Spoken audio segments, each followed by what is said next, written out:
And what is up, everybody? Coming to you live from my parents' house once again. Welcome to episode 37 of the Changavi Show. Those of you that are new, hello. Highly doubt there's very many of you. But if you are old, I am back, and we are back in the parents' house. Yes, the original studio. This family is officially COVID free. And Anuj is once again back to his normal doings, back to the normal studio, making normal content for all of the great people out here. So, what are we going to talk about this week, right? There's been a lot of people who are like, oh, Anuj, when are you coming back with the podcast? What are you going to talk about? What is going on with you? Are we going to do more after shows? Are we going to do a show? And frankly, one issue has been boggling my mind recently. And I think it's the issue that's probably been the most in American conversation, I would say, the last month and a half.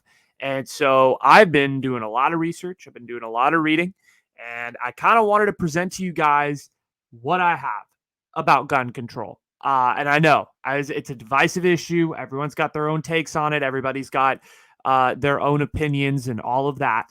But we cannot deny at this point that mass shootings are a huge issue in this country. They keep happening. It doesn't matter the occasion. It doesn't matter your income class. It doesn't matter who you are. You could potentially be affected by one. And how do we go about potentially being able to stop these mass shootings or at least curtail them?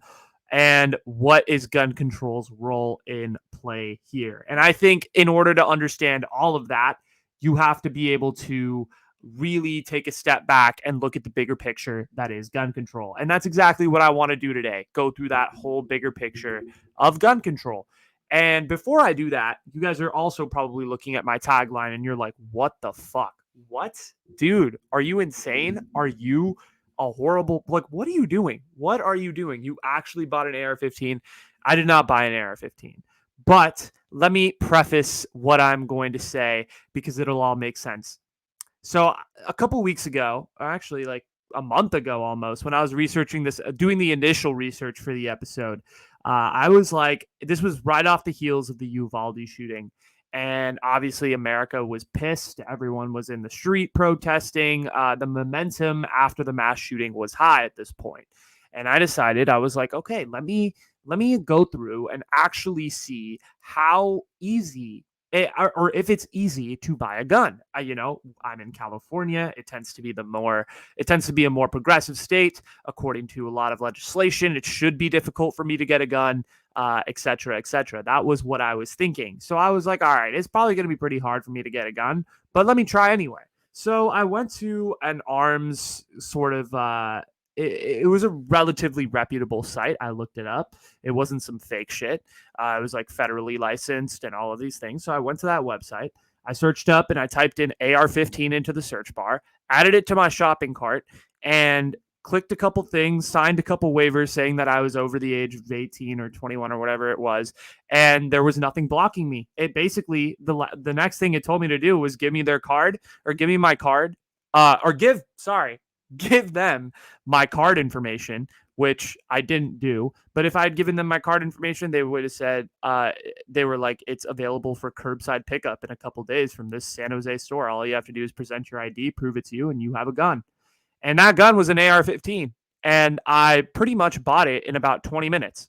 And it only cost me about $600. It was a baby AR-15, to be fair. So for all my gun experts out there, it wasn't the true, AR-15. But the point is, even in a progressive state like California, it was relatively easy for me to get a gun. There was a couple waivers that said, like, well, you were subject to mental health checks and all of these things. And all I had to do was go through DocuSign and hit the sign. And I almost got a gun. And it was $600. And that's fucking scary that I was able to do it as someone who has had no experience within the arms, sort of, with arms and no experience handling arms. I could have been a terrible person for all they know, but I bought it. I almost bought it. So, I did almost buy an AR-15. All I had to do was give my Apple Card for 2% cash back. Okay, that's not funny. All right, fine. But yes, this is the whole preface of the conversation. How easy and how accessible is it to have guns? And listen, a mass shooting happened again. I would be an idiot if I didn't acknowledge what happened on the 4th of July in Chicago, or Highland Park to be more exact, where there was a mass shooting at a 4th of July parade by another mass shooter who happened to fit the same characteristics as most of the other ones, troubled young men. But it happened again.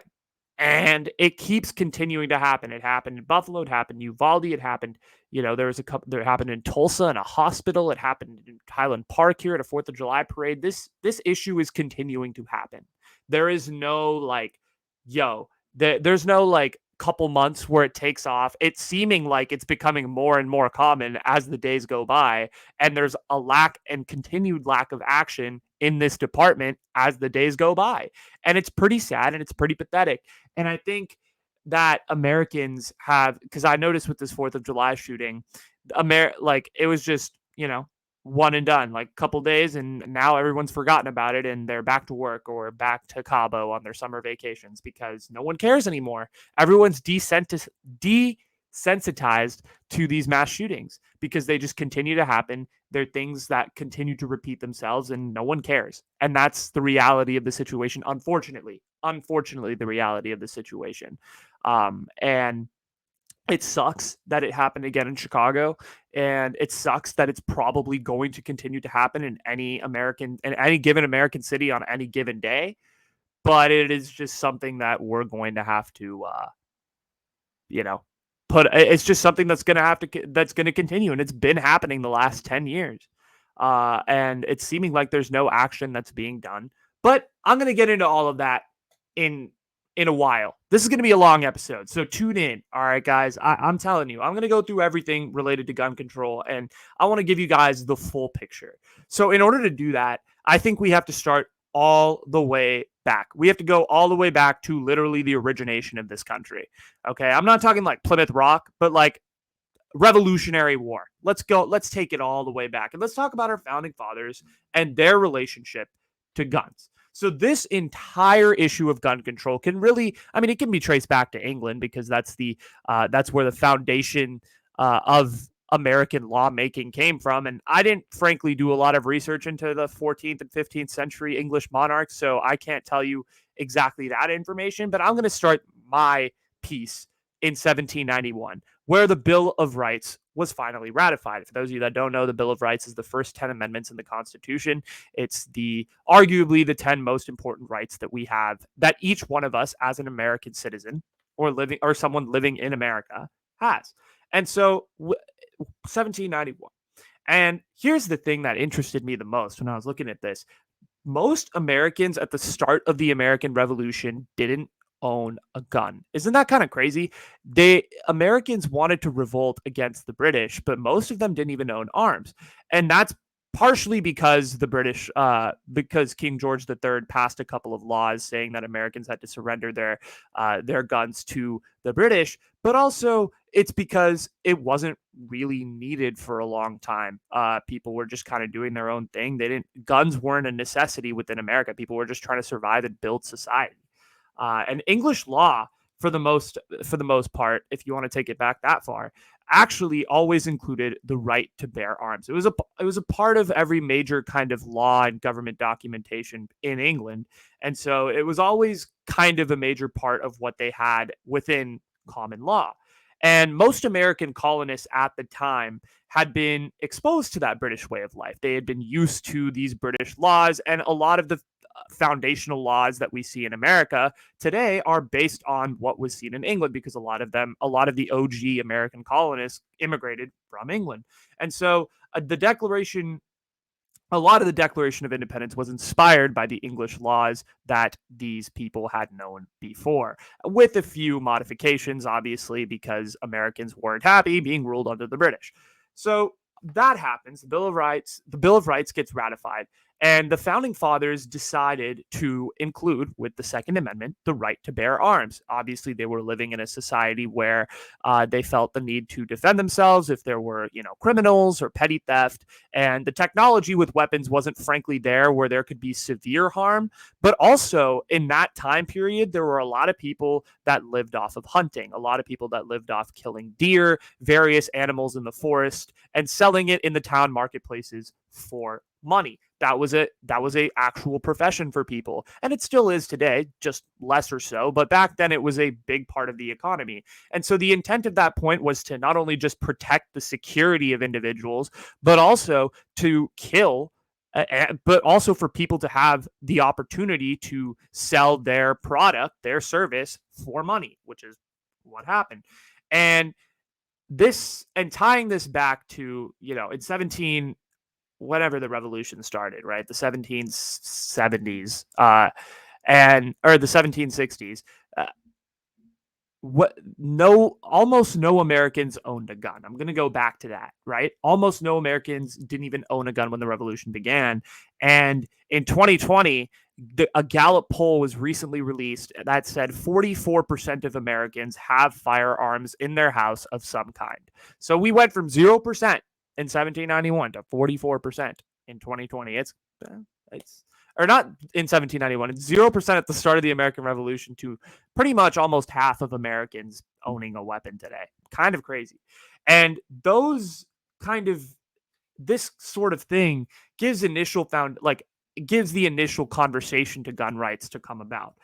It never was really an issue at this time period, but it was something that was brought about because the English people and the English colonists were used to this behavior just due to the fact that they were used to people in England being able to have guns for whether that be hunting, whether that be security, whatever it is. So gun control isn't an issue in the early ages of America, but it is present, and it is in the Bill of Rights. And so let's talk about the earliest possible mass shootings, or were there really early mass shootings? Because let's go back to this. I think today there are two modern perspectives when it comes to gun control. And sorry, I'm like skipping around a little bit, but bear with me for a second. There are two modern perspectives when it comes to gun control. And we could shed some different ideals that are expressed in modern society today. And I think the first perspective that I've seen within sort of modern society is that the Second Amendment shouldn't be infringed upon, and that people should have the right to have a firearm, but at the same time, there should be some sort of background check. What that background check exactly is what usually is up for debate when in terms of lawmakers. But I think most people generally agree that there should be some sort of background check, and that should be some sort of like background detailing in regards to gun control.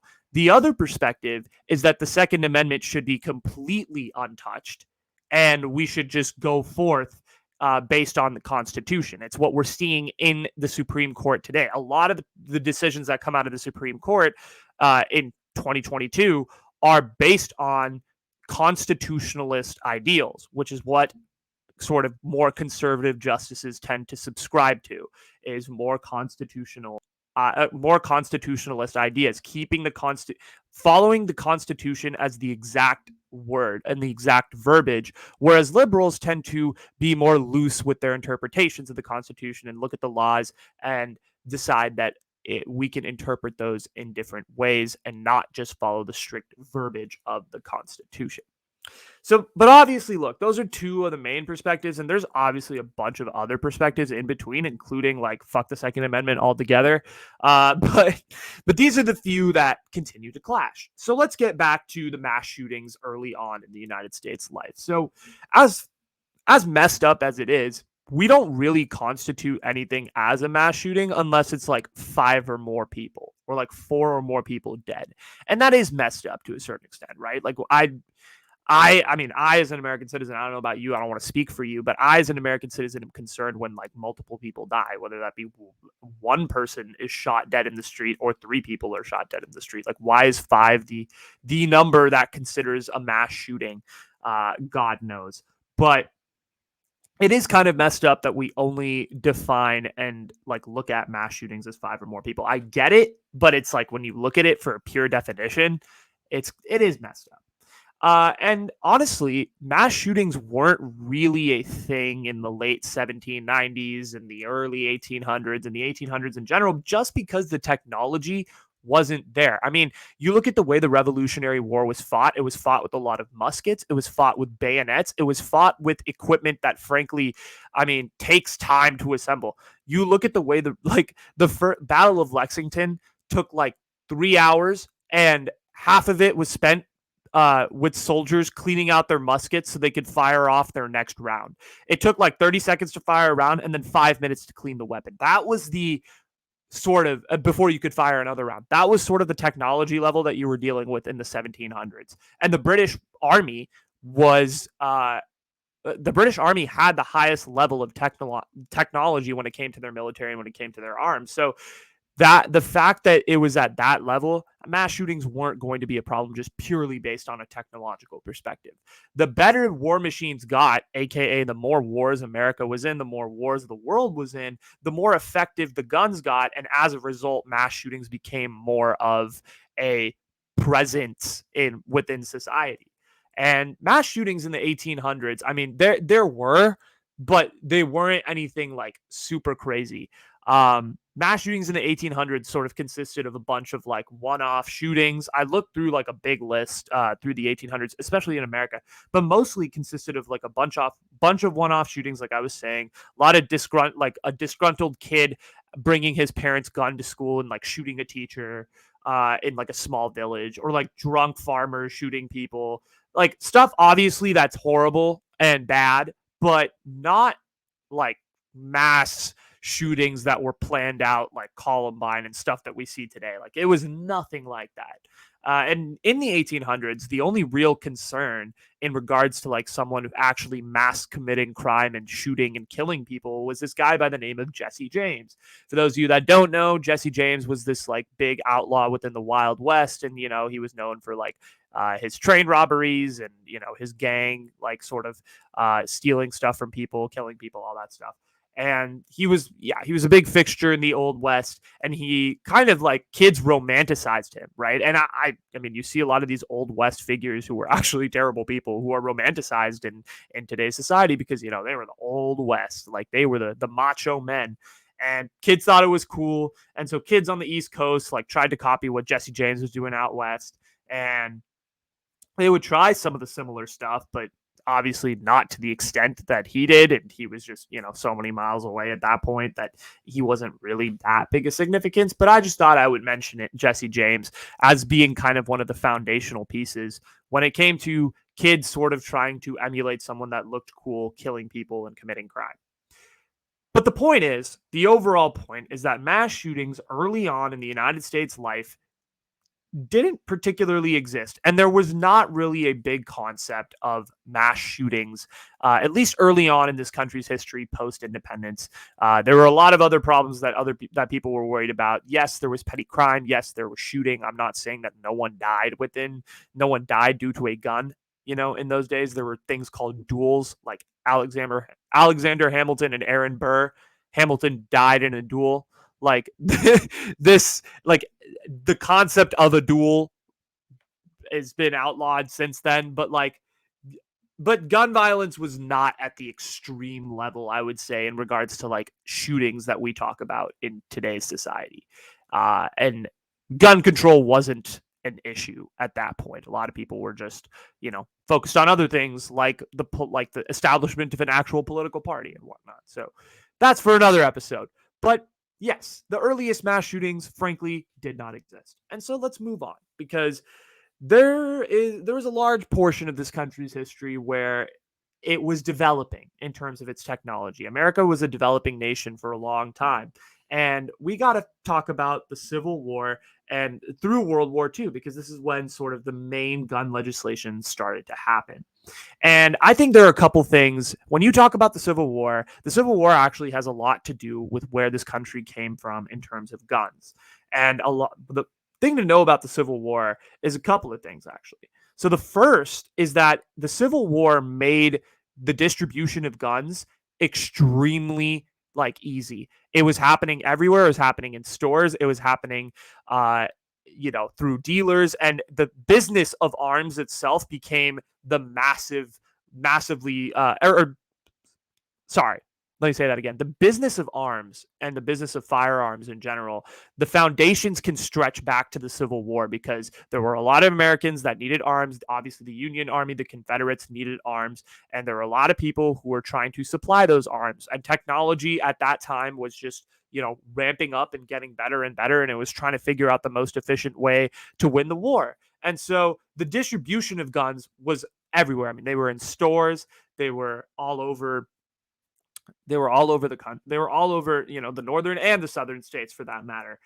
So the distribution of guns really picked up. And this is also when people started to really need guns for another purpose besides hunting and, self-defense. And as a result, gun makers around this country really, really focused in on trying to make the technology more suited for a war machine, more suited to kill multiple people, and more suited to be more of an efficient military weapon. And so introduce the semi-automatics that were sort of on the fast track at this point. They weren't necessarily developed at this point. They wouldn't be developed until maybe World War I was when you would see like the first foundational semi-automatic weapons, but they were on the rise. The machine gun was, it was still really inefficient, but it was semi there at this point. And not only just the distribution and technology of guns improved, like the regulation. So the distribution and the technology of guns, obviously, like we talked about, drastically improved, but the regulation did not follow. And after the Civil War, guns were largely unregulated. It was the same policies from the 1790s. You had the right to bear arms, and there was no real written laws in regards to guns after that. There were a lot of gun manufacturers that were literally just like they would sell guns like ice cream at Safeway. It was the equivalent of like selling ice cream at Safeway. There would be an aisle like in the grocery store of guns, and people could just pick them up off the shelves, check out, and leave. That was kind of how it was. It was just that unregulated. It was just like a normal shopping item and stuff like that. People were like, okay, I'm gonna get my flour, my sugar, my food, and then just like pick up a gun on the way out. They were just like, I'm gonna treat myself, treat myself with a little gun. Okay, that might not have been funny, but but they were like, the point is, guns were tremendously easy to access at this point. And at this point, guns were being distributed very easily. They were highly unregulated, but they still weren't a huge part of the national discussion. A lot of like the way the federal government had decided to go about gun regulation at this point in history, like after the Civil War, was they basically were like, all right, states, you guys do what you want to do in regards to laws. We're not going to do anything. We have the Second Amendment, but you guys do whatever you want. And so by the early 20th century, early 1900s, 43 states had basically banned firearms from being present in a public place. So basic regulations would go into place post Civil War, all of these sorts of things. And then comes the 1920s. And in the 1920s, you had sort of a weird it was the roaring 20s because America's economy was obviously doing amazing and people were tremendously wealthy and all of these things. But also you had prohibition, for those of you that don't know, was when America tried to ban alcohol from being drunk. And so there were a lot of people who were in prohibition gangs that would like basically bootleg alcohol and sell it to people. And it's sort of formed through like trying to like you have drug dealers in today's society, you had alcohol dealers back then. And so people, would obviously arm themselves and get into fights in the street. And obviously people died due to that gun violence, but it was still not the real mass shootings that you guys look at today. And you're like, oh, that's it. There was a lot of gang violence, though, that was going on in this era. And so due to a lot of this, it started to become a problem. There was an increase in crime because of prohibition. And as a result, people were starting to realize like, oh, okay, like guns, they're getting a little dangerous. People are dying. Gang violence is, in most major cities in this country. So maybe we ought to do something here. So fast forward to 1934, right? Great Depression. Franklin Delano Roosevelt is in office. And with the New Deal, he signs the National Firearms Act. And FDR basically called this the New Deal for crime. And basically what it did was the National Firearms Association put a tax on all firearms. So basically, there was like a heavy tax to be paid. It was sort of like a bit putting a barrier in front of the weapon. Like, yes, you could have these weapons, but you're going to have to pay a pretty high premium to be able to do so. And so as a result, like weapons, the distribution of weapons became a lot more difficult for just anybody.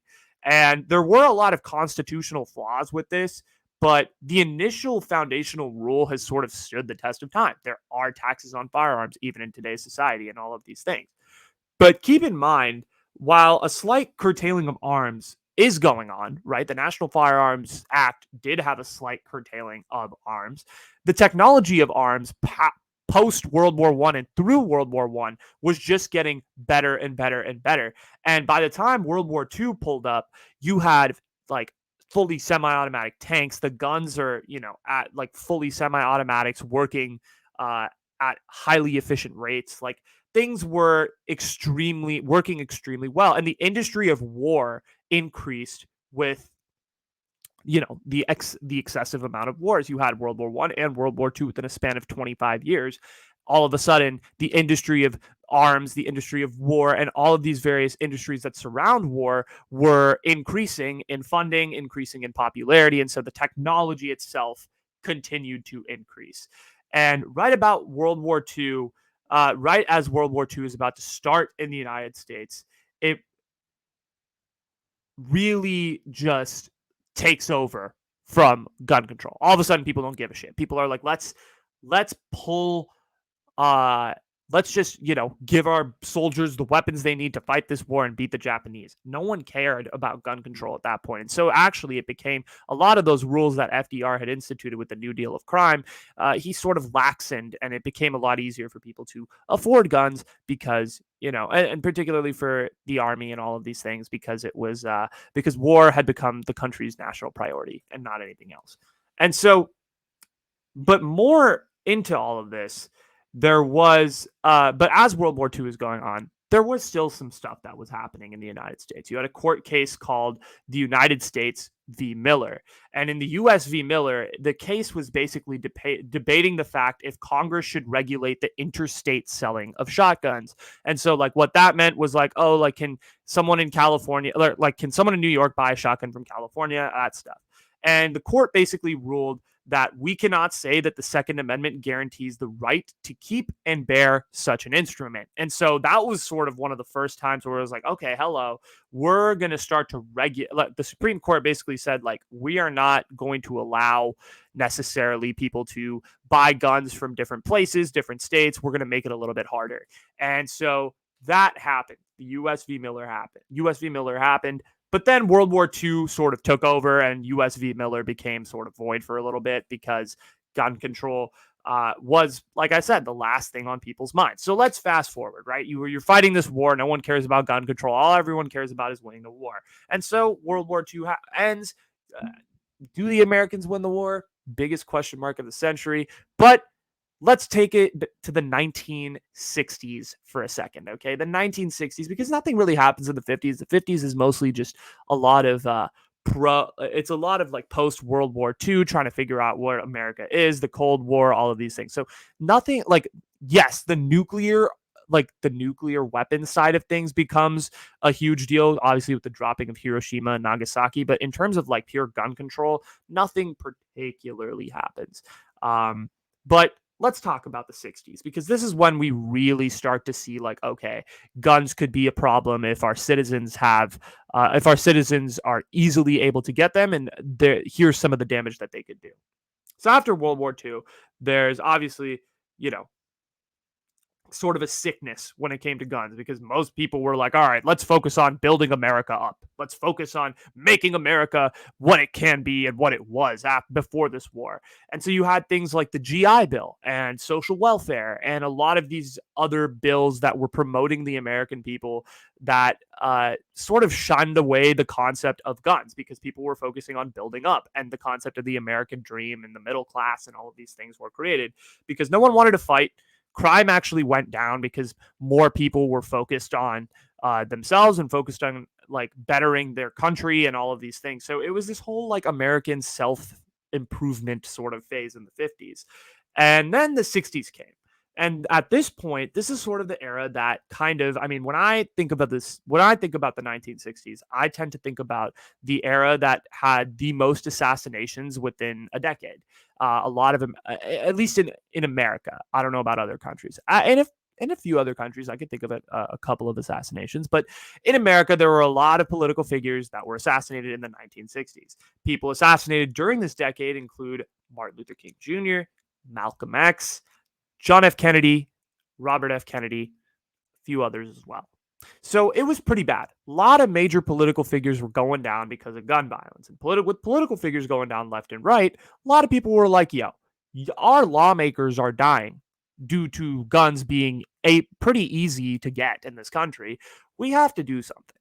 And so mass shootings, but also with these assassinations that were going on, the 4 assassinations that happened through the late 60s with, the ones that I talked about, there was also an increase in mass shootings during this decade. And for the first time, you actually begin to see mass shootings for what they are in terms of like more than just like 2 people are dying in a drunken bar fight. Like this is for the first time you're starting to see like, okay, this is like actually just a killing machine, and it's messed up. And so in 1966, the birth of the modern mass shooting was found. And actually, they call this shooting the birth of the modern mass shooting, and that's the University of Texas shooting. Basically, it took place on August 1st, 1966. A man walked up to the observatory, one of the observatory like clock towers of the university, and basically just sniped and rained bullets down for about 90 minutes. He killed and injured over 47 people, and people consider this to be the foundation of most modern mass shootings that we see in America in relation to schools and universities as well. And when it came to regulation, this shooting by itself didn't really do much to push the narrative of gun control. And people thought like at this point, like, oh, 47 people died. Like, oh, it's only going to happen one time. It's only going to happen one time. And so the narrative this is where the narrative of like the one-off thing happened of like, oh, it was just a crazy dude who did some really messed up stuff. It's not going to happen again. There were some off-duty police, like a lot of different factors, but it's not going to happen again. It can only happen one time, right? Can it? Like that was the mentality of people back in 1966. Like, oh, is it, it's just a one-time thing. Like why we shouldn't care about this. But as we know, sitting here in 2022, that was clearly not the case. It's happened way more than once. And finally, in 1968, with Lyndon B. Johnson, there comes another piece of legislation. But this came in response to the political assassinations, mostly John F. Kennedy, who had just been shot in Dallas, Texas. And not really the mass shootings, but the political assassinations, like I said. And so the Gun Control Act of 1968 is passed, and this bill was basically pushed by President Johnson. As there was a recognition after Kennedy passed away, like, okay, we got some serious issues and serious problems when it comes to guns. And it expanded on and basically what this bill did is it expanded on what some of the more like dangerous weapons were in regards to like, what is the definition of a semi-automatic gun? What is the definition of a machine gun? Stuff like that. It imposed age restrictions on guns, like you had to be 21 across the country to buy a gun. Mentally ill people or felons couldn't buy guns, stuff like that. Just very basic, like boilerplate laws that you expect to, that we expect today, were formed in 1968 with this Gun Control Act. So it was definitely a step in the right direction. But you would expect that after that big shooting in 1966, that you would have more like legislation put into place, but it was just the Gun Control Act of 1968. So at this point in 1968 in American history, this Gun Control Act that was passed was considered to be one of the strictest pieces of regulation passed. And if you look at it, it's not that strict. Like for modern standards, it's like I said earlier, it's very standard. It's like, okay, like let's use our common sense here and make sure that the wrong people aren't getting the guns. And we're just going to put it and make sure it's a rule within Congress. That was what people were thinking. That's what people would think now. But back then it was like, whoa, we're really regulating our weapons here. And like, so here's the thing, right? what the hell has happened since 1968 to 2022 that there hasn't been another major piece of legislation passed like that? What the hell has happened to not like what is happening? I'm just confused. But that's my opinion. And like I said, I'm going to keep my opinion, or like I do in every one of these episodes, I keep my opinion till the end. So I'm not going to let myself leak into it. But we could use sort of an expansion of this legislation today, don't you think? Just a thought. Okay, so there's probably a lot of people out here. We're 35 minutes into this episode, and there's a hella people who are probably sitting there, and they're like, this motherfucker has not brought up the NRA once. He has not brought up the NRA once. What is he talking about? What is he doing? Is he tripping? Did he forget about one of the most important gun lobby groups in this country? No, I did not, because we're going to talk about them next. We got to talk about, if you want to talk about gun control in this country, you have to talk about the revolt at Cincinnati. It is single handedly, and it was an event that honestly I had no idea even happened until I did like way further research into this and realized how single handedly important that this event is and has been in in comparison to gun control politics in this country. It is huge. The revolt at Cincinnati single handedly shifted the narrative of gun control in this country. And there's nothing that anyone else could say to me to dispute that point. If you don't know about the revolt at Cincinnati, let's talk about it, because I don't think there's a lot of people that know about this. We weren't even taught about this shit in APUSH. I'm shocked. Those of you that don't know, APUSH is AP US history. Or even any regular U.S. history class. Were you guys taught about the revolt at Cincinnati in your U.S. history classes? If you were, shout out to you. I wasn't. So that's tough. But we haven't talked much about the NRA yet, right? And in the modern day sort of spectrum of gun control, they're a pretty big piece to the puzzle. So we got to talk about the NRA, because this is right around where they sort of get into the story. Because the NRA, for a long time, for those of you that don't know, was actually an organization that was very focused on like hunting. It was a lot of marksmen. It was a lot of people who lived out in the frontier, lived out in the woods, who really loved to hunt. And so it was a big organization of those people who just kind of like were in it for hunting and wanted to use guns for that purpose, not to kill people, not even really for security, but really just to shoot animals and catch game and sell it. And it was just kind of like a hobbyist sort of group. It was just a lot of people who were like very focused on their hobby and wanted to gather together, and sort of, that's how the NRA was created. It was like, oh, we're like, what rifle are you using to kill this animal? So it was like a very different organization. I know it's hard to visualize that, especially in today's society where we think of the NRA as like these political groups that are just, lobbying to make sure that gun companies have enough money to produce war machines and all this crap. But back then, like, it was very, very, very different. And it was sort of like a Reddit thread of hunting come to life. It was like r/hunting, except in real life. That was what the NRA was way back in like the mid 20th century, early 20th century, even the 19th century. And a lot of the people that were in the NRA like did it for their livelihood. They weren't bothered with the political sphere of things. They didn't really care about all of this stuff.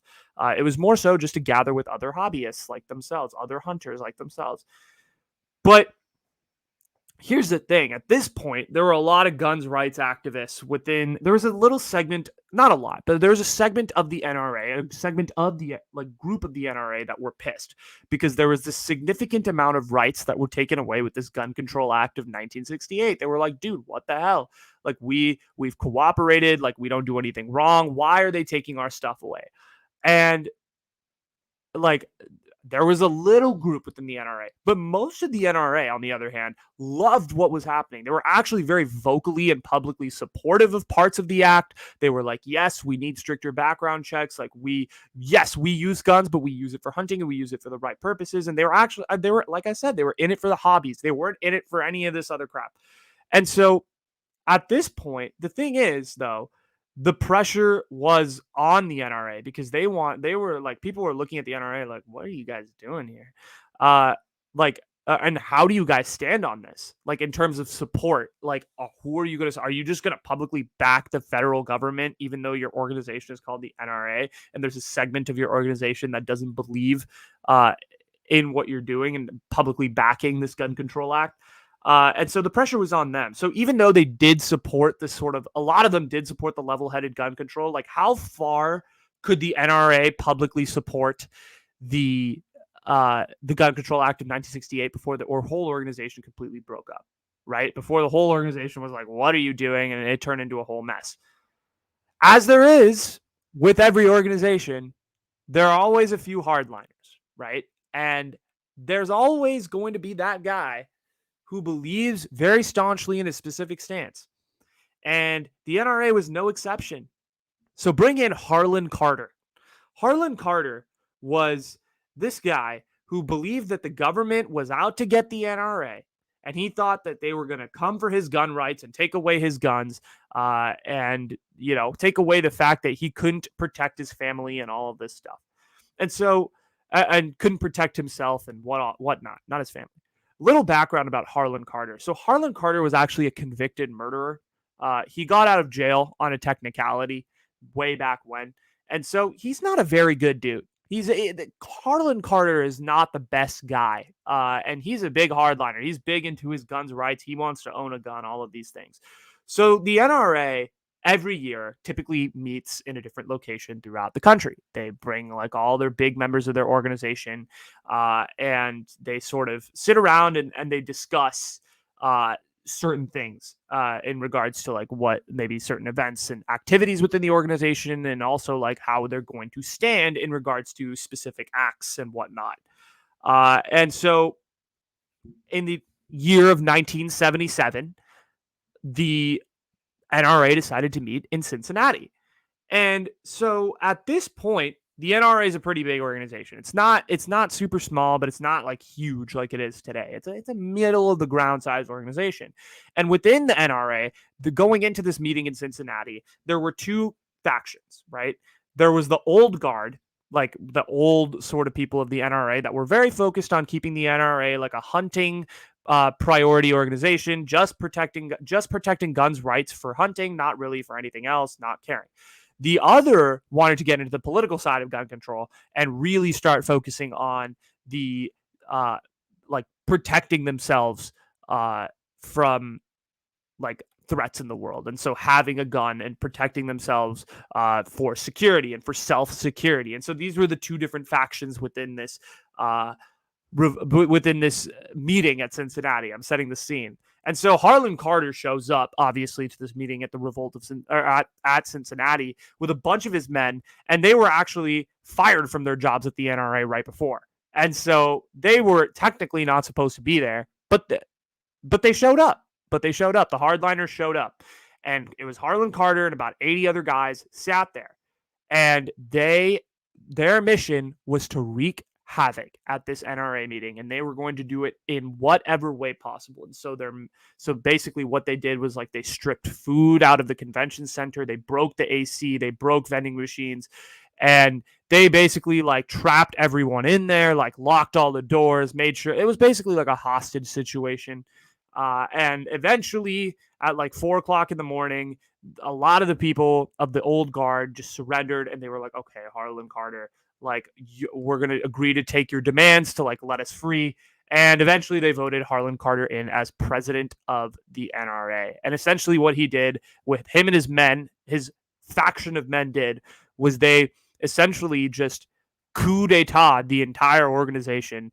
And one day you were looking at the NRA being a hunting priority, like looking at gun rights for hunting, and that's it, to the next day being the NRA being this incredibly sort of political organization that's a lobbyist for self-protection and all of these things, all within a matter of one meeting in Cincinnati.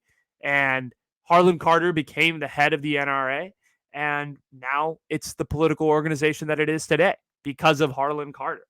And so now, like, it's kind of crazy to think about that the NRA was like this, like, in sort of like hobbyist organization that literally turned into the powerhouse that it is today. Obviously, there have been a lot of other events that have taken it down that route, but Harlan Carter becoming the president of the NRA sort of solidified that the NRA was now a political lobbyist organization, more so than it was a hobby organization. And so that brings in the NRA in Cincinnati in 1977. And after that, there was this other guy. There's this other guy that they like to call the son of the NRA. He was a former governor of California. His name was Ronald Reagan.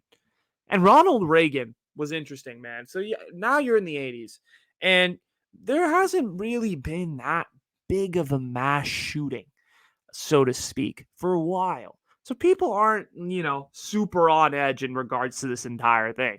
Everyone's like kind of, just going about their lives, doing their own thing. There's a bunch of other stuff going on. People are more worried about the Cold War and Soviet Russia and all of these things rather than gun control within this country for mass shootings that aren't particularly happening on a wide scale level, at least at this point.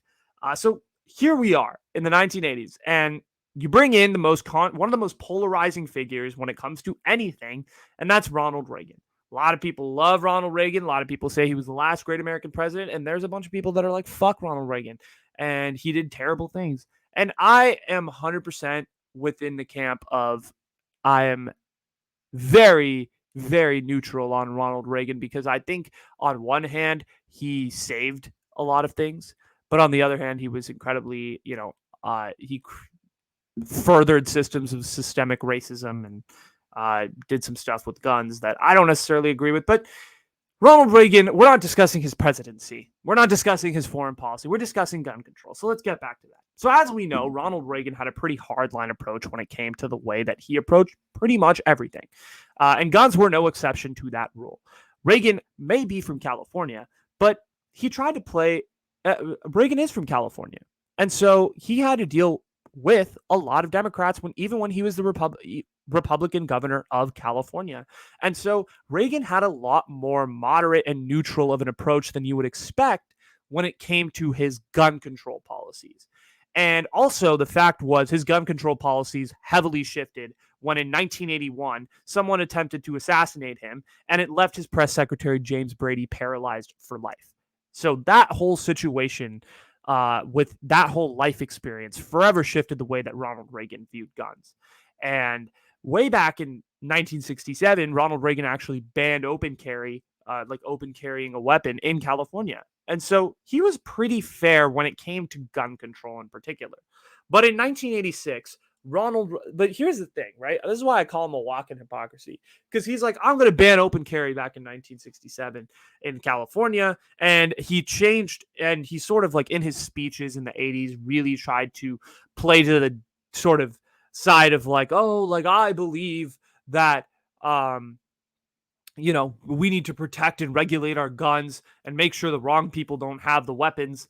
And like after he was shot, after he was assassinated, which is like a given reaction. But then in 1986, he goes ahead and approves one of the NRA's crowning achievements, which is called the National Firearm Owners Protection Act, which is pretty much exactly what it sounds like, every liberal's nightmare.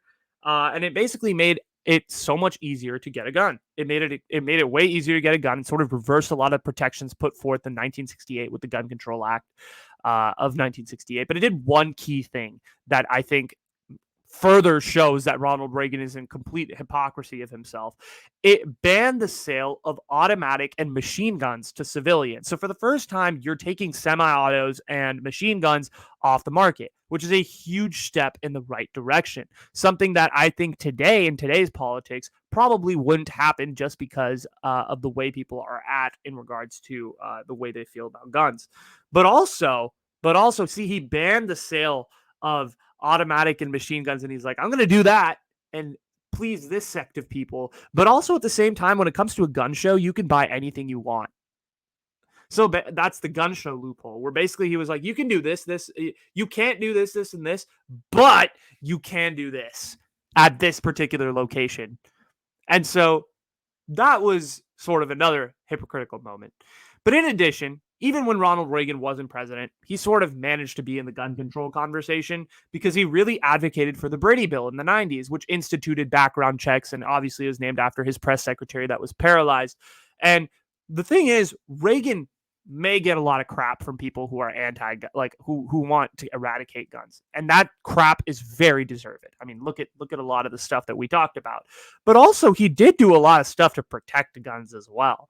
So he did set the foundations for guns to not be for guns to like basically be harder to get as a civilian. So he did some stuff for the NRA, but also he did some stuff for civilians, but also he did stuff for the NRA. So it was pretty uncharacteristic of a conservative, which just like, I mean, it was just very back and forth, flip floppy. If you tend to look at it, all those philosophies, and a lot of them contradicted each other. But also, even in the 90s, when Reagan wasn't president, he was also critical in making sure that assault weapons had a definition and weren't just like a foreign concept that we just allowed to kind of exist in the universe. And this is going to be key later on in the 90s, which is sort of the next decade that we're going to talk about here in a second. But I want to just say, Ronald Reagan, I mean, you looked at it. Man bans open carry, but at the same time, he approves one of the NRA's crowning achievements. But at the same time, he bans semi-automatic and machine guns from being sold to civilians. But at the same time, he's like, wait, you could do whatever you want and buy stuff at a gun show.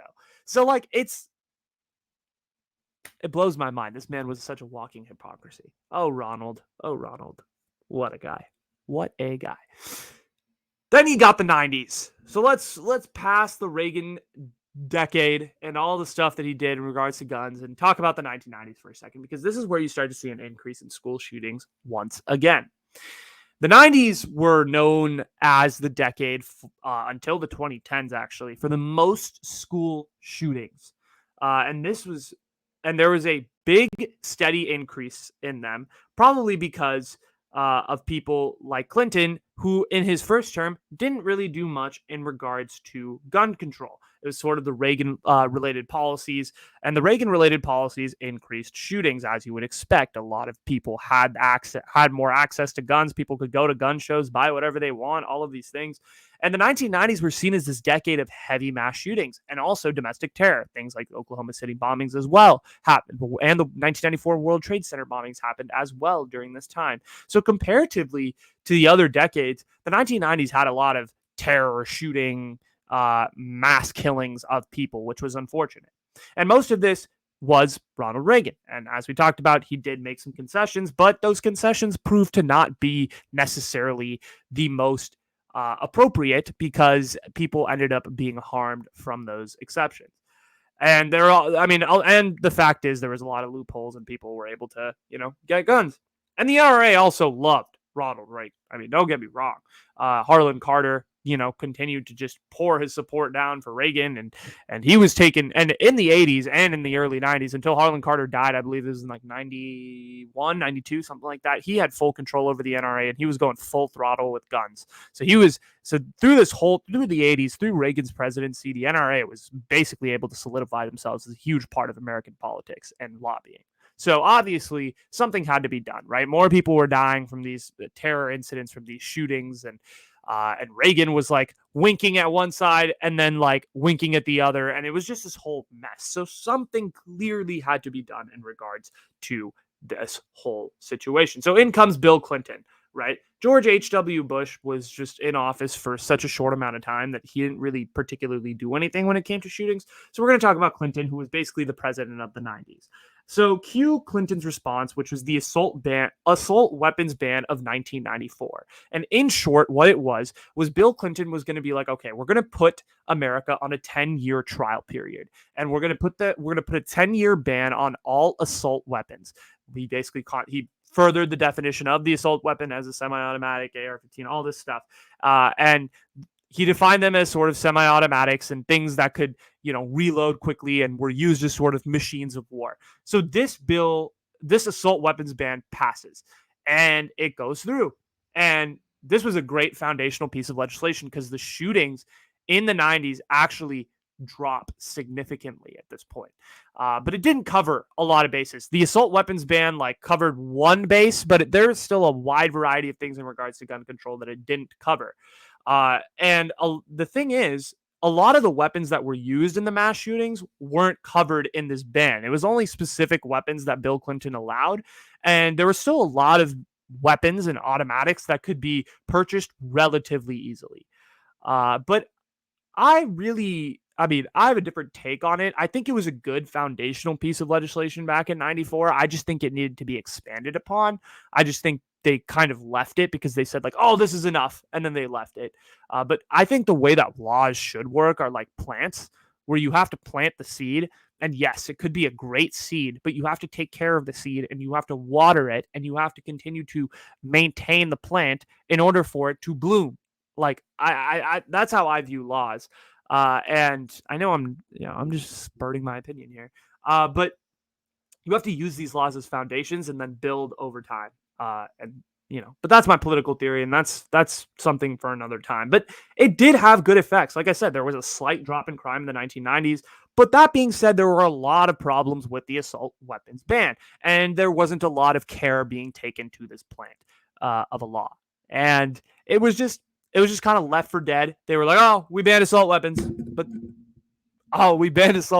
there's a lot of but there's still a lot of issues, and it had something called the sunset clause attached. Like I said, it was a 10-year trial. That's what Bill Clinton said. 1994 to 2004, we're gonna put this assault weapons ban bill or assault weapons ban in place, and it did do well. But it didn't do well enough. And so when it expired in 2004, some people tried to renew it and they were like, oh, it worked well. There was a drop in crime. And then, it just wasn't the biggest topic of conversation in 2004, as you can imagine, with the Iraq War, post 9/11, all of these things. So nothing really materialized. So really what it did was it ended up fading in 2004 quietly.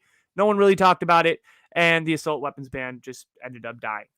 It was a non-issue, like I said, because of all the terror and all the stuff that was happening abroad. So like I said, the focus and the mentality of the nation sort of shifted from like gun control to like, how are we going to win this war in X country? And that's kind of what tends to be America's pattern when it comes to gun control, is like, we have to do something.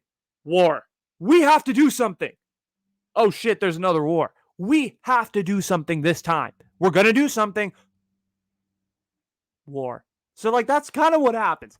And that's what I've noticed throughout history, is like, when there's progress, there's a war. And so all the progress gets shoved out the window because we have to focus on war machines and all of these things. And so priorities towards guns left the minds of politicians and lawmakers alike. So that was Clinton's response. And I just thought I should touch on that. But we're getting into the modern era now. So we hit the 2000s now at this point. And I think when it comes to the way that we, as my generation, I'd like to say, the people born in, the late 90s, early 2000s, view mass shootings, that view was formed with two main shootings, Columbine and Virginia Tech. So Columbine and Virginia Tech were kind of the two sort of quote unquote fathers, so to speak, of shootings, fathers of mass shootings in this country, mass school shootings, actually, because both of these were at schools. And so this Columbine, as we all know, was the first highly publicized mass shooting that you'll ever, that sort of really took the hearts and, sort of took over the news for a long while. And so let me refresh you guys, as there's probably a few people that don't really know what Columbine was. It took place on April 20th, 1999. This was the shooting that brought guns, but not they brought guns, but also it brought like school security to the forefront in terms of the national conversation and all of these things. To this point, there were there were various scattered shootings on college campuses. And, there was like the occasional like story in the local news of like a kid bringing a gun and shooting a teacher, but nothing like, no shooting sprees at a high school. That was just like unheard of at this point. Columbine was the first. It really brought the narrative that it really brought out that narrative of like the white, emo, troubled boy that commits a shooting and all of these things. But it was also shocking. Columbine was also shocking because it was a shooting in a very upper middle class neighborhood. It was a lot of, people who were well off, college educated, all of these things, like, oh, shootings only happen in the inner city. Like, no, that was not the case. Columbine sort of was the first to break that. And Eric Harris and Dylan Klebold created those narratives of like the modern day school shooter, white troubled man. Here are other things that make Columbine unique. It brought up the narrative of the loser and the outcast sort of back. It was kind of like a weird breakfast club, so to speak, in that it was the outcasts of the school sort of like taking out all their anger in notebooks and like killing like they had like a list of people they wanted to kill, these two, and they killed sort of the athletes. They were targeting athletes, popular kids, and Christians were like the three main things on their kill list, and that's who they ended up targeting.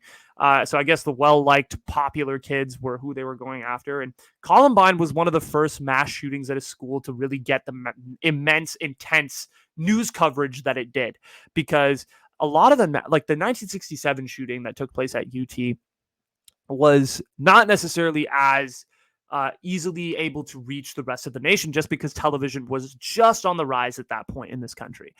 At this point, you have television and radio and all of these things fully like put like there's a full foundation for technology in this country at the point of 1999, and so the news spread obviously like wildfire, and it received intense news coverage throughout a few months long period. And people after this shooting, happened, were like the first to be like, this is never going to happen again. This is never ever going to happen again. This was horrible. We are going to make change happen, and this won't happen. Obviously, we know this is untrue. 2022, been a lot more since then. But I wanted to touch on something about Columbine really quickly that I think might be a little unpopular. So a few years ago, the mother of one of the Columbine shooters went and gave a TED talk, and it's a really interesting listen. I'm not going to say that it was good or bad, because there are a lot of people that have a lot of varying opinions on this TED talk. It's definitely one of the more polarizing ones, but it's one of the more interesting TED talks I've ever seen. Because she had a lot of people tell her that like she wasn't a good mother, and I actually rewatched it to talk about it with you guys. She had a lot of people tell her like she wasn't a good mother, and told her that she failed as a mother and she's horrible and she's a bad person. So like, here's an ethical question that I was thinking to myself as I was watching this TED talk. Would you consider yourself a failure of a parent if your kid did something like Columbine? And I think there's a lot of people that would say yes, but I think there's a part of you that's like, I don't control. I can do the best I can as a parent, but I cannot control my kid. I don't know. I was like having this weird thought process, because I get both sides of the situation. And I feel like she turned it around and like talked and really tried to like highlight the mental health system, which I really appreciate. But also she talked about like how she dealt with the guilt of having a kid doing such bad stuff, at the same time as like loving him, because she was his mother. And I get both sides to it, right? People having a bad taste in their mouth and bad reactions to his speech, because like, how could you love your son who killed 25 kids at his school, and all of these things. And also like the victims of the families, like imagine like the mother going up there and speaking and saying like, I still love my son even though he did this. Like, not great. So I get the reactions on both sides, and it makes sense. Like it adds up in my head. Uh, and a lot of people were saying like she's pointing to, I think it was Dylan Klebold, as like a positive role, like as a positive thing, because like like putting a school shooter in a positive light, which I don't necessarily agree with. But I would still recommend watching this entire TED Talk through. It really provides like a really good voice for those who don't really have a perspective, which is like the family members of school shooters. So I thought it was pretty interesting. I mean, look at Uvalde. Like, let's talk about Uvalde for a second. There are a lot of people in Uvalde. Like that, I think that like 4 hours after, some dumbass reporter like shoved a mic in the mothers of the school shooters face and was like, tell me, are you disappointed in your son? How do you feel about your child? All of these things. And she's like, dude, and she's like crying. She's bawling, crying. She probably hasn't even registered what the fuck is going on. And as a result, you have this. So it's like, I mean, is she a horrible parent? Like, I don't know. I don't know what to tell you. I don't think so. Just because, like, yes, like she is. I don't think she's a bad person, but like, I do understand if people think she's a bad parent. But I don't know. I go back and forth with it. I just thought I'd pose the question to you guys. It's interesting. I would highly recommend the TED Talk though. Go and check that out, 100%. And The second shooting, after it was a few years after Columbine took place, so obviously Never Again was complete crap. So 1999, a few years pass. And as you know, the assault weapons ban expired in 2004. So there was no renewal to it. So a few years go by, gun control acts become a thing, but nothing, really materialized and became a thing within like society or any of that stuff. And actually, it got better for like it got worse for gun control and better for gun manufacturers because George W. Bush passed a bill called Protection of Lawful Commerce in Arms Act, which basically what the bill or what the law does and did was it basically didn't hold the people who made the guns accountable for a shooting. So if there was like a shooting and like Dylan Klebold had, a gun from a certain company and he like, killed 25 people, the gun company was not held responsible for the shooting. Do they deserve to be responsible? Maybe that's a whole other ethical question in itself. But it actually, it made it a little easier for gun manufacturers to sort of operate and not worry that they were going to get sued if, kids were killed or whoever happened to be killed due to a shooting or whatever. So, yeah, so now the people in charge were basically getting off scot free at this point, in my opinion. And Biden is still trying to overturn this law today. So the Protection of Lawful Commerce in Arms Act is still in legislation today. But fast forward to 2007, because this is when the Virginia Tech shooting takes place. So Virginia Tech happens, and it's actually the biggest college shooting since the UT shooting way back in 1966. The kid who shot up the classroom at VT, or sorry, yeah, the kid who shot up VT basically shot up a classroom. He sent a manifesto and like a bunch of other videos to NBC News, and to this day, like no one could figure out sort of exactly what the motive was. He sent NBC News like a cassette. It was like 20 minutes long. And it was filled with a whole lot of nothing, according to a lot of journalists, according to a lot of people who have seen the tape. But again, continued to confirm that narrative that he was a loner. He was mentally very troubled, didn't really talk to people, kept to himself, was dealing with a lot of mental health issues. And it sort of brought up the argument of mental health and school shooters and all of these things. And obviously, this was a tragedy that could have been prevented, but it wasn't, right? He used handguns for the most part, so it wasn't a lot of semi-automatics, and those were pretty unregulated. It's still relatively easy to get a handgun, given this kid was also 23 years old, so he had legality on his side. He didn't need to go through underage, or he didn't need to go through any loopholes or other people to buy guns.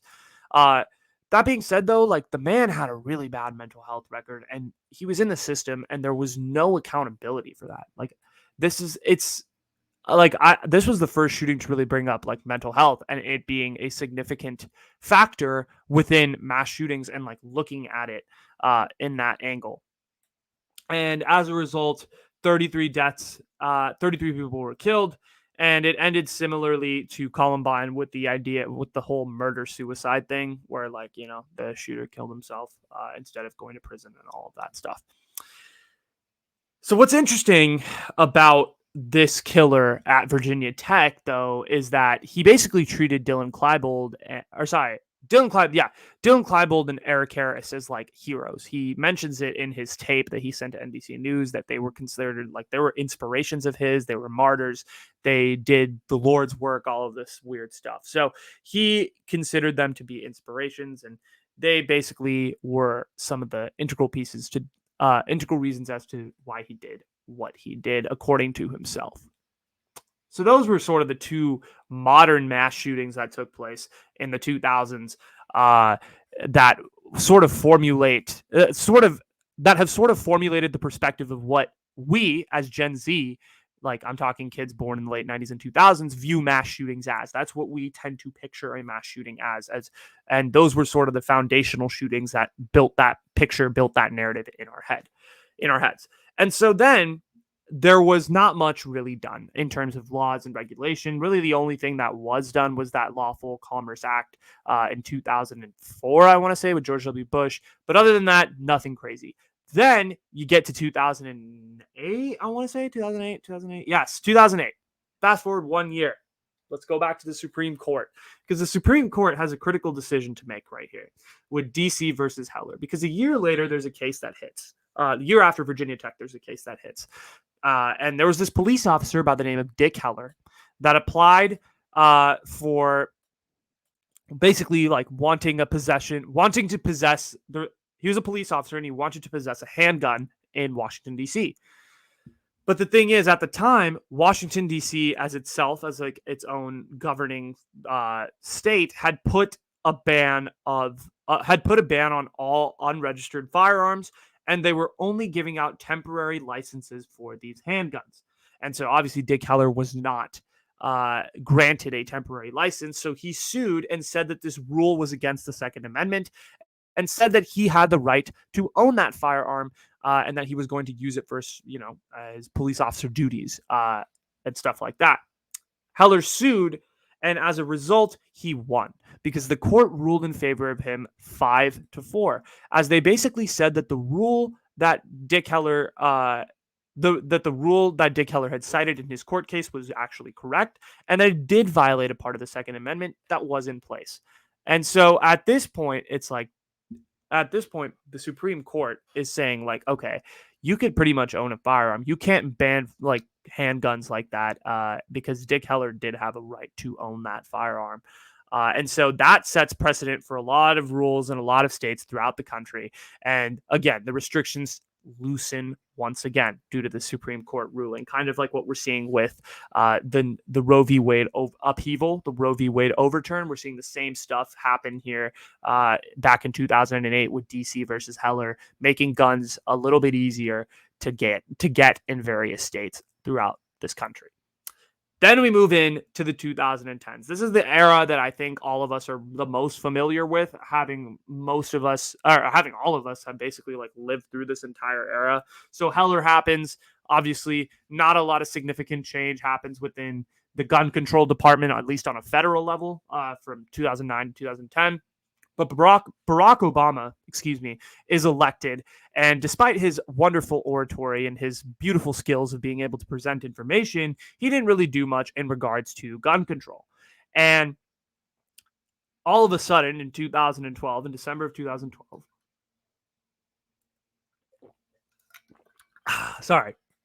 all of a sudden in December of 2012, Sandy Hook happens. And it brings the entire conversation of gun control back.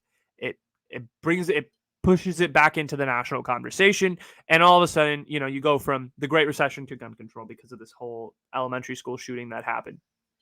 And there was a lot of debate on the Senate floor as to what to do. A lot of people were like, I want to do this. A lot of people were like, we need background checks. We absolutely need it. But then there was this faction of Republicans like today that said that we do not need that. And that is something that we do not need. And a British columnist actually said it best. In recapping Sandy Hook, when he said Sandy Hook marked the end of the U.S. gun control debate, because once America decided killing children was bearable, it was over. And that's truly like what it comes down to at the end of the day is they decided killing children was good. Okay, well then there's nothing else that's going to convince this country otherwise to change their perspective on the policy. And so in early 2013, right after the shooting, January of 2013, there was almost a unanimous public support through various polls that were given out for background checks and guns. Unanimously across this nation, people wanted gun control. People wanted background checks. Something needed to be done. And so Joe Manchin and Pat Toomey bring a bill to the Senate. It's a bipartisan bill. Joe Manchin is a Democrat from West Virginia. Pat Toomey, a Republican from Pennsylvania. They bring the bill to the Senate. And it had a majority of support. A lot of people were on board. It was gaining momentum. It was gaining steam. But a filibuster by this kind of faction of Republicans that we talk about even today defeated the bill. And nothing came of it. It got to the Senate floor, was never voted on. People were, squandering and all of these things. And the definition of a filibuster, for those of you that don't know, is it's basically when the minority, so people that disagree in the minority of a certain, in the minority voting block, can extend a debate for an unlimited amount of time until the bill expires, and then it doesn't even get put to vote. So it's kind of like this broken thing in the Senate where you can just continue to talk and stall until Boom, nothing happens. Okay, we move on to the next thing. And that's the unfortunate part of the way our government works. It's kind of a loophole that a lot of people use, and it's kind of a loophole that a lot of politicians use when they don't want to vote on something, and they don't want something to pass. And that's why we're seeing a lot of people in this highly politicized society that we live in today use the filibuster to their advantage rather than actually voting and making action happen. But that's a whole separate debate for another thing, right? And Sandy Hook sort of kicked off the mass shooting era of the 2010s because back again in 2017 came Parkland. And listen, of course, I'm skipping a lot of mass shootings along the way. I couldn't cover every single mass shooting because I mean, once one happens like every 48 hours, which is crazy to think about. So Parkland. So basically, like the significant thing about Parkland is that it was the first time in sort of gun control history that people had taken charge. People were like, fuck this, we're out. And March for Our Lives started. It was basically like the first time kids like walked out of class and were like, I feel unsafe. You guys know there's probably a lot of people who are listening to this that participated in the March for Our Lives movement. David Hogg was the originator, and he made this nonprofit organization, March for Our Lives, way back in 2017 when he was a senior at Stoneman Douglas and all of this stuff. He's actually back in the news now. I read an article about him recently, David Hogg, and he's a senior at Harvard. He's doing well. He's still struggling with this movement. He's going consistently. He's gone to like various lawmakers' offices and all of these things. And he gave this really interesting interview where he talks about how a lot of organizers up for the March for Our Lives event have actually burnt out. A lot of them have really struggled with PTSD from the event and just really human things. And reading this article, like the kids who started March for Our Lives, they just look so fucking tired. They're like, I've been doing this for 6 years and there's literally been nothing that I can show for it in my name. I'm gassed. And even David Hogg through that interview just looked really tired. And it's really sad. It's sad. It's sad to see because it's tough and it's getting worse, right? You saw this stuff with Uvalde. It was just Sandy Hook 10 years later, if you think about it like that. I mean, we said after Sandy Hook, like, we can never see little second graders pass. And unfortunately, it happened again. Well, obviously with fourth and fifth graders, but same thing. Like, you can't see children go through this stuff. Like, it's what? And like with Uvalde back in the news, everything going on with that, like Parkland kids are coming back in the news because they're like, dude, this is still going on. Like, we need to do something. And the thing is, like, what I've noticed, and this is where I'm going to get into my opinion. The thing that I've noticed with these mass shootings is that there's this momentum cycle with each one of them. I've noticed this. It's like with every news headline, there's a huge momentum cycle, and everybody wants to talk about it for a week, and then everybody wants to give it up and move on to the next thing that's going to happen. And that's super messed up, right? What progress is that going to make? I mean, you have Uvalde, like Sandy Hook was months worth of momentum, right? We talked about it for 5-6 months, and then it sort of dissipated as there was a lack of action in the filibuster and all of these things. Then we talked about Parkland for a few months too, 2 to 3 months. It was a little shorter than Sandy Hook, but we talked about it. And it was a discussion. March for Our Lives was a huge thing. I thought that was a pretty big moment, and then it dissipated. And Uvalde was a week. People forgot about Uvalde in literally a week. It's crazy. The momentum lasted for about 10 days, and then people were like, nah, we're done. Like, moving on to the next thing. And then there was another mass shooting. And then now this mass shooting in Chicago was like 2 days, and now everyone's just kind of moved on again. It's awful. It's so sad, the state that we view mass shootings in, right? And I want to start my opinion by saying this. It's been about 20 years since I was born, and I want to do something real quick. And these are, let me go through all the different pieces of legislation that have gone through Congress regarding gun control. Let me just list them all out.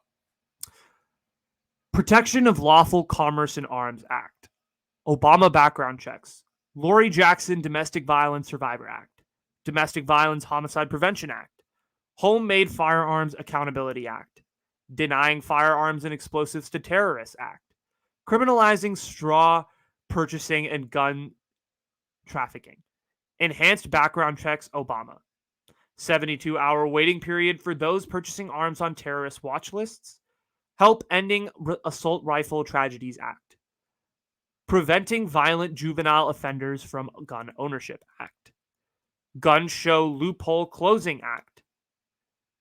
Safer Neighborhoods Gun Buyback Act. Handgun Safety Act. Closing Charleston Loophole Act.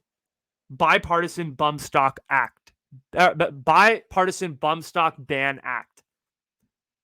I listed a bunch of different pieces of legislation. They've all been on the Senate floor. They've all been debated. What's the commonality between all of these things? Every single one of these pieces of acts failed. All of them. Didn't pass the Senate, didn't go through, didn't become law. And so over the last 21 years that I've been on planet Earth, not one of these long list of acts passed. And frankly, I can say this looking into the camera, that's pretty fucking pathetic. That there hasn't been one piece of legislation regarding acts, regarding background checks, regarding all of these things that has passed. 21 years I've been alive. And I'm sorry that anyone believes that this is because of Republicans or Democrats. Like, fuck these politicians, dude. They don't do shit. Okay? It's because of us. I think I'm the problem. You know why? Because we continue to put these pieces of shit who don't deserve to be there, and we're putting them there. We're putting these politicians who we think have our best interests in mind, but in reality are going up there and just sitting on Capitol Hill, twiddling their thumbs and not doing anything. We don't hold leaders accountable at all. I don't, you don't, he doesn't, she doesn't, they don't. We don't hold leaders accountable. This is what's happening. Look at Nancy Pelosi. Everybody fucking hates her, but she's been the representative for San Francisco for 30 plus years. No one wants to run against her. No one wants to put in the work. And we don't push for it enough. Nobody likes the politicians that are there. This isn't a Republican or a Democratic thing. I'll hate on Ted Cruz. What the hell is Ted Cruz doing? Nancy Pelosi. What the hell is she doing? Our president, Joe Biden. What is he doing? We continue to let these establishment people who just are familiar with the name. Oh, it's Ted. Oh, it's Nancy. Oh, it's Joe. We continue to let those name brand people take power. Name brand is what wins. I've seen it in my own district. Look at Anna Eshoo. Anna goddamn Eshoo has been in office since Clinton was president. Nothing's changed. She's done a total of zilch. Yes, like it's these old ass senators, these old ass politicians who aren't in touch with this country. The fact is, our country's pretty young. The average age of a person in this country is about 38 years old. The average age of a senator is 62. Okay, 62-year-olds do not have a good pulse about what's going on in this country. When I'm 62, you guys could yell at me and say I don't have a good pulse of what's going on in this country. I probably don't, because I'm not younger, but I'm 21. I'm pointing out these facts. These people don't know what the hell's going on. I listened to the Facebook hearings. I know this is unrelated to gun control, but I listened to those Facebook hearings back in 2019. They had to be explained like what the like button was. What does a search engine do? Like, dude, come on. These are the people who are electing into office to create laws for the better security and the betterment of us. They don't know anything. Like, we need younger people to step up and run. Not the Madison Crawthorns of the world, or whatever his last name is. He's like a crazy dude. But besides him, look, AOC. I don't love AOC. I don't love her policies. I disagree with a lot of what she has to say. But I respect the hell out of her. She's in her late 20s, early 30s, I think. Late 20s, early 30s, something like that. And she ran and she beat an establishment Democrat. And I respect the hell out of her for running and for actually trying to do something, and for the people of that district in New York holding her accountable. You can blame whoever the hell you want, but we need to be better at who we pick as our leaders. We need to be more informed voters. We need to be looking at what is going on. We need to continue to hold our leaders, hold the people that we elect accountable, and not just let them twiddle their thumbs and get paid and leave Washington, D.C. with inaction. Because we've had inaction for as long as I've been alive. We've seen where it's gotten us, right? And look, there's probably a lot of people out there that are like, Anuj, this had nothing to do with guns. This was a rant. Why are you ranting about this? This isn't the issue. Guns are. Okay. And here's how I feel about guns. You want to know what I feel about guns? Sure. I really believe that people should have guns if they want to have guns. Yeah, 100%. If it helps you sleep at night, go for it. If you like hunting, get a gun. If you want one, get a gun. But there should be hella background checks put into place. There needs to be severe background checks on these, lots of background checks, database entries, criminal records, mental health checks. There should be psych evals. All of these things need to go into place. It should be so hard to get a gun that by the time you're done with the process, you should be tired. Like, you should really want a gun. It should be an extensive process. Look at what Japan does. Look at what Australia does. Look at what other countries who have had mass shootings in the past have instituted really strict background checks and have had tremendous success with their citizens' safety. The people who want a gun, get a gun, but go through the process, go through all of that stuff, go through the government approval, get a gun, have actual gun licenses, full psychological profiles, all of these things. But that's never going to happen. That's never going to happen. That's why I feel like it's unnecessary for me to give my opinion in regards to how I feel that we should proceed with gun control, because there's no way that is going to happen, especially with the current political climate that we're in today. There's no way, simply no way that we can sit here and come up with a solution that's going to work. It won't work. I think gun control is needed, but who's going to step up? Who's going to turn theories? Who's going to turn all this talk into action? And that's the thing. That's the thing. And I want to tie this all back to schools, right? Because I think we should talk about, because school shootings are a huge part to this whole conversation. And this is for my Bay Area kids right here.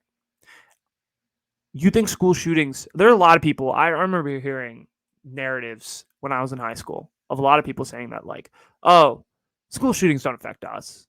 Like, we're in a good neighborhood. And yes, I'm so blessed. I'm so freaking blessed that I was able to grow up in an amazing neighborhood, went to some of the highest ranked public schools in the country. Like, I'm not trying to say that I had it rough. I'm not trying to say I grew up in the inner city. I didn't. Grew up in a really nice suburb. Growing up in those suburbs, you hear a lot of people saying a lot of things. You hear a lot of people going like, oh, this would never happen to us. Oh, they were saying this. Guess what, Bay Area kids? I'm about to break some news for you, because I have very, like, and I say this with utmost confidence, and you can trust me if you want to, and you don't have to if you don't want to. I have sources, and I have it on extremely good authority, and I have a lot of sources, and pretty credible sources. I would say extremely credible sources, that when I was in high school, mid to late 2010s, there was a, quote, significant or major risk that there was a mass shooting that could have taken place. There were a couple of plots, is the quote that I was told. I know for a fact that there was a plan at my particular high school that got foiled and got taken down. The cops got to it, all of that stuff. I've heard other high schools have had similar sort of situations, but I can't report that as a fact. I can tell you, though, I have very good authority that not just my high school, but other high schools have had mass shooting plans that have been foiled in my area. And that's the thing that boggles my mind, is like, it doesn't matter if you're from the inner city. It doesn't matter if you're from an upper middle class suburb. It doesn't matter if you're from, a middle class farm town in Indiana. School shootings affect everyone. I mean, look at Uvalde is an extremely working class community. A school shooting happened there. Newtown is an upper middle class suburb, mostly college educated people. School shooting happened there. Parkland is your classic middle class American community. Happened there. Aurora in Colorado, movie theaters, colleges. It doesn't matter. This shit affects absolutely everyone. It's not just me. It's not just the people that we see on the news. It's not just the faces. Like, that face could be you. As messed up as it is, I sure as hell hope not, but it could be. And that's truly the problem. And I'm not trying to say all of this to freak you out. I'm just saying what my opinion is. And major props to my guys Steve Kerr and Gabe Kapler and Joey Burrow, Joey B, for their stances, because we need more people to strongly call out the fact that we need more leaders. We need more accountable leaders, and we cannot just sit there and not do that, right? And so I'm going to continue to preach this, and I feel like I leave every episode the same way, but I think it's just so important. Please get informed. Please educate yourselves on what's going on. Read both sides. Read Fox News, read MSNBC, read both. Okay? Have conversations with your peers. Vote. Please vote. Please, I swear, vote. It's not going to do anything bad. Just vote. Like, it's the only thing that really hasn't been compromised in this country is the fact that we have a check and we can vote. And the research might be hard, but so is everything in life. Everything in life is hard. And you say, "Oh, I don't have time." You can make time for whatever you want. Okay? You if you can make time to go get wasted with your friends at the club on Friday, you can make time to go research electoral candidates for 45 minutes or elected candidates for office for 45 minutes in some aspect of your day. You can do that. You can do that. You can watch a YouTube video. You can do a couple searches on Google. I'm not saying like extensively like go to the library and like research every single like what this freaking candidate had for lunch today. Go just do the basic stuff because it's going to help you and help society in general. Let these leaders be more accountable. And I'll leave you with this. I'll leave you somewhere different today. I love doing this. I love making episodes like this where I just go deep and dive into these issues because I get to know all of the stuff. I can talk about all this for hours. I can make a 10-hour episode. So I like doing the work so you guys can be informed. I will make the episode. I will make these episodes. I love making episodes on current events. I will do this. All you got to do is watch it. Just watch it. Keep open mind. Watch, listen, comment. Let's have a productive discussion, right? Watch and listen so we're not just creating rants on the internet that are useless. And I can continue to make this type of stuff. I just hope there's people out there listening. Simple as that. That's all I got. Thank you guys so much. I appreciate every single one of you for tuning in. Hour 30 minutes. I know this is a long episode, but I felt like this one was one that had to be made.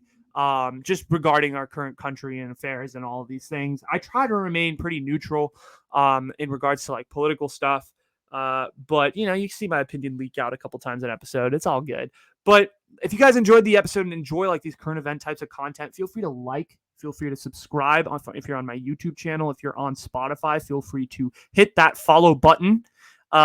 If you want to go follow me on social media, links are going to be down below. Feel free to hit the link. Follow me on Facebook, Twitter, Instagram, TikTok, all the social platforms. Going to be posting more on Twitter. I need to.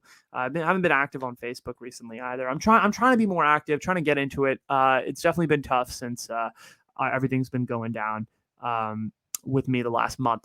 But appreciate every single one of you. Thank you guys so much for tuning in. I hope you guys learned something today. I hope from the bottom of my heart that you are a little bit more informed in regards to gun control. I hope you maybe took something from this episode and you want to research it further. Absolutely. I highly recommend that. And as always, if you have any questions, if you want to talk to me, DMs are always open. Anything's always open.